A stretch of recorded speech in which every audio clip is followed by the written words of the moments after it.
ఎన్నికల్లో ఇచ్చిన మాట ప్రకారం సంక్షేమ పథకాల అమలు విషయంలో కూటమి ప్రభుత్వం కట్టుబడి ఉందని పొలిట్ బ్యూరో సభ్యుడు, జిల్లా అధ్యక్షుడు రెడ్డెప్పగారి శ్రీనివాసులరెడ్డి తెలిపారు. కడప నగరంలో మీడియా సమావేశం నిర్వహించారు. ఈ సందర్భంగా ఆయన మాట్లాడుతూ, ప్రభుత్వంపై ప్రతిపక్షాలు దుష్ప్రచారం చేసినా ప్రజలు నమ్మే స్థితిలో లేరు. గత 5 ఏళ్ల పాలనలో రాష్ట్రాన్ని వైసీపీ భ్రష్టు పట్టించిందని ఆయన ఆరోపించారు. వైసీపీ భవిష్యత్తులో అధికారంలోకి వచ్చే అవకాశం లేదని శ్రీనివాసులరెడ్డి వెల్లడించారు. రాబోయే 5 ఏళ్లలో పెట్టుబడి రంగంలో, ఐటీ రంగంలో, టూరిజం రంగంలో, పారిశ్రామిక రంగంలో ఆంధ్రప్రదేశ్ పెద్ద పురోగతి సాధించబోతోంది. దీని ద్వారా ట్యాక్సులు కానీ, సంపద కానీ సృష్టించి ఆ సంపద ద్వారా రాష్ట్రాన్ని అభివృద్ధి చేసేదానికి కానీ, సంక్షేమానికి కానీ అనేక రకాలుగా పెట్టుబడులు పెట్టేదానికి అవకాశాలు కల్పిస్తూ ఉంటారు. ఈరోజు గత 5 సంవత్సరాల్లో పెట్టుబడిదారులు ఎవరు లేక, ఆదాయం లేక రాష్ట్ర ఖజానా కొల్లబోయిన పరిస్థితిని కూడా మనం చూసినాం. ఈరోజు ఒకసారి చూస్తే విద్యుత్ వ్యవస్థను చూస్తే గడిచిన 5 సంవత్సరాల్లో చేసిన అప్పులు పాపాల విధంగా ధరలు పెంచితే ఆ ధరలు వాళ్ళు నిర్ణయించిన ధరలు ఈరోజు పెరిగితే ఆ పాపాలు కూడా మా మీద వేస్తున్నారు. మొగుడిని కొట్టి మొగసాలకు ఎక్కినట్టు మీరు పెంచిన ధరలన్నీ కూడా తెలుగుదేశం ప్రభుత్వ హయాంలో పెరిగినాయని చెప్పి తప్పుడు ప్రచారం చేసి ధర్నాలు చేసే ప్రయత్నం చేస్తూ ఉంటారు. ప్రజలకు అందరికీ అర్థమైపోయింది ఏ హయాంలో విద్యుత్ ధరలు పెంచినారని. 13 సార్లు విద్యుత్ ధరలు పెంచిన ప్రభుత్వం వైఎస్ఆర్ కాంగ్రెస్ ప్రభుత్వం.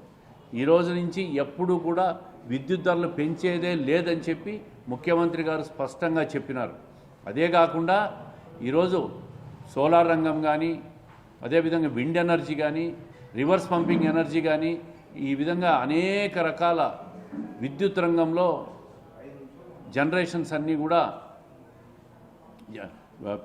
పారిశ్రామికవేత్తలంతా కూడా పెట్టుబడులు పెట్టి విద్యుత్ రంగాన్ని సంస్కరణలు తీసుకొచ్చి అత్యంత నాణ్యమైన ధరకు భవిష్యత్తులో వినియోగదారులకు ఇవ్వాలనే ఆలోచనతో ప్రభుత్వం విద్యుత్ రంగాన్ని సంస్కరణలు తీర్చిదిద్దబోతూ ఉంది. దీన్ని చూసి తట్టుకోలేక ఈ ప్రతిపక్షాలు గగ్గోలు పెడతా ఉన్నారు, ధర్నాలు చేస్తూ ఉన్నారు, ప్రజలను తప్పుదారి పట్టించే ప్రయత్నం చేస్తూ ఉన్నారు.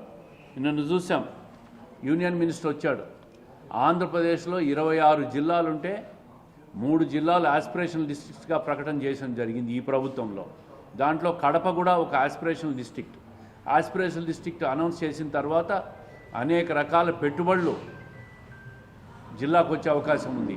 దాని మీద నిన్న ప్రజాప్రతినిధులతో మీటింగ్ కూడా జరగడము, జిల్లా కలెక్టర్ పూర్తిగా నివేదికలు ఇవ్వడం, భవిష్యత్తులో ఈ జిల్లాకు అనేక రకాలుగా కొన్ని మనకు ఎలిజిబిలిటీ లేకున్నా కూడా ఆస్పిరేషనల్ డిస్ట్రిక్ట్ అయిన మూలాన మనకు అనేక రకాల నిధులు కేటాయించే అవకాశాలు కూడా భవిష్యత్తులో ఆస్పిరేషనల్ డిస్ట్రిక్ట్ అయింది కాబట్టి కడప జిల్లాకు కూడా వచ్చే అవకాశాలు ఉన్నాయి. వెల్ఫేర్ విషయానికి వస్తే సూపర్ 6 ఏవైతే ఎన్నికల్లో హామీ ఇచ్చామో ఆ హామీలన్నీ ఖచ్చితంగా అమలు చేసి తీరుతామని చెప్పి ప్రభుత్వం ప్రకటన చేస్తాం. దశల వారీగా అమలు చేసి తీరుతాం. దీంట్లో రెండో అనుమానం లేదు. అయ్యా, మీ ప్రభుత్వంలో అమ్మఒడని చెప్పారు, 5 సంవత్సరాలు ఎన్నిసార్లు ఇచ్చారని చెప్పి నేను అడుగుతూ ఉన్నా. ఈరోజు అధికారంలోకి వచ్చిన 6 నెలల్లోనే అన్ని పథకాలు కూడా అమలు చేయకుండా మోసం చేస్తున్నారని మాట్లాడుతున్నారు. నిన్న ముఖ్యమంత్రి గారు క్యాబినెట్లో స్పష్టమైన ప్రకటన చేసినారు. రేపు సంవత్సరం జూన్లో తల్లికి వందనం కార్యక్రమాన్ని అమలు చేయబోతున్నాం. పెన్షన్లు 4,000 రూపాయలు ఈ దేశంలో ఏ రాష్ట్రము కూడా అమలు చేయడం లేదు. 4,000 రూపాయలు ఏ రాష్ట్రం తీసుకున్నా కూడా 2,000 రూపాయల పెన్షన్ మాత్రమే అమలు చేస్తూ ఉంటారు. తెలుగుదేశం ప్రభుత్వం వచ్చిన తర్వాత ఎన్నికలు చెప్పిన 4,000 రూపాయల హామీని ఖచ్చితంగా అమలు చేస్తూ ఉన్నాం. తల్లికి వందనాన్ని రేపు జూన్లో అమలు చేయబోతున్నాం. సంక్రాంతికి కానీ, ఉగాదికి కానీ మహిళలకు ఆర్టీసీ బస్సులో ఉచితంగా చేసే ప్రయాణాన్ని కూడా ఉగాది నుంచి ప్రారంభించాలని చెప్పి పక్క రాష్ట్రాలకు పోయి అధ్యయనం చేసి ఒక నిర్ణయానికి వస్తూ ఉంది. అదేవిధంగా రైతులకు కానీ, మహిళలకు కానీ చెప్పిన కార్యక్రమాలు కూడా ప్రభుత్వ ఖజానాలో ఇబ్బందులు ఉండడం వల్ల కొంత ఆలస్యమైన సూపర్ 6 పథకాలు ఏవైతే ప్రభుత్వం చెప్పిందో, ఎన్నికల ముందు హామీ ఇచ్చిందో ప్రతి పథకాన్ని కూడా అమలు చేసి తీరుతామని చెప్పి ఈరోజు మీ ద్వారా ప్రజలకు స్పష్టంగా విన్నవిస్తూ ఉన్నాం. ప్రతిపక్షాలు చేసే దయ్యాలు వేదాలు వల్లించినట్టు వాళ్ళ మాటలు మీరు నమ్మొద్దండి. ప్రజలకు అర్థమైపోయింది. మీకు 5 సంవత్సరాలు ఒక్క ఛాన్స్ అని పరిపాలనిస్తే ఈ రాష్ట్రాన్ని సర్వనాశనం చేసి, అప్పులమయం చేసి, అరాచకం చేసి, అవినీతి చేసి, మాఫియాలు చేసి సర్వనాశనం చేసినారు మీరు కూడా ఈరోజు మళ్ళా 6 నెలలు గడవకముందే వచ్చిన ప్రభుత్వాన్ని ప్రజల్లోకి తీసుకుపోయి అబద్ధాలతో నమ్మించే ప్రయత్నం చేస్తుంటారు. మీరు చెప్పే మాటలు ఈ ప్రజలు నమ్మే పరిస్థితిలో లేరు. ఖచ్చితంగా సంక్షేమ పథకాల విషయంలో ప్రభుత్వానికి ఒక స్పష్టత ఉంది. ముఖ్యమంత్రి గారు నిరంతరం సంపద సృష్టించే పనిలో ఉన్నారు, ఆదాయం సృష్టించే పనిలో ఉన్నారు.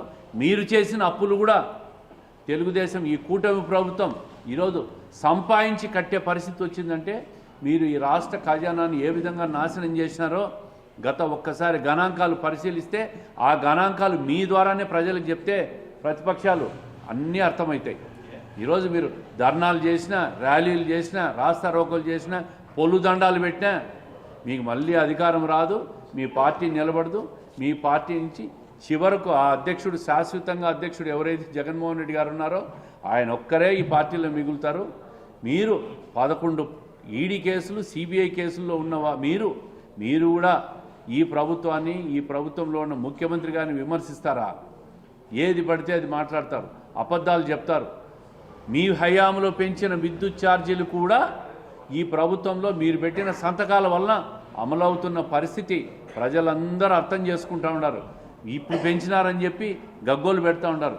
అదే మొగుడిని కొట్టి మొగసాలికి ఎక్కినట్టుంది. మీరు చేసిన పాపాలు, మీరు చేసిన అప్పులు, మీరు చేసిన తప్పులు ఈరోజు ఈ రాష్ట్రం భరించే పరిస్థితి వచ్చిందంటే ఎంత దౌర్భాగ్యమైన ప్రభుత్వాన్ని మీరు గత 5 సంవత్సరాలు నడిపారో ప్రజలకు అర్థమయ్యే కూటమి ప్రభుత్వానికి 94 సక్సెస్ రేట్తో 164 స్థానాలు ఇచ్చిన విషయాన్ని మీరు మర్చిపోద్దని చెప్పి ప్రజలందరూ కూడా అర్థం చేసుకోవాలా. ఏవైతే సంక్షేమ పథకాల హామీలు ఉన్నాయో, ఏవైతే అభివృద్ధి కార్యక్రమాలు ఉన్నాయో ఖచ్చితంగా అమలు పరుస్తాం. ఈరోజు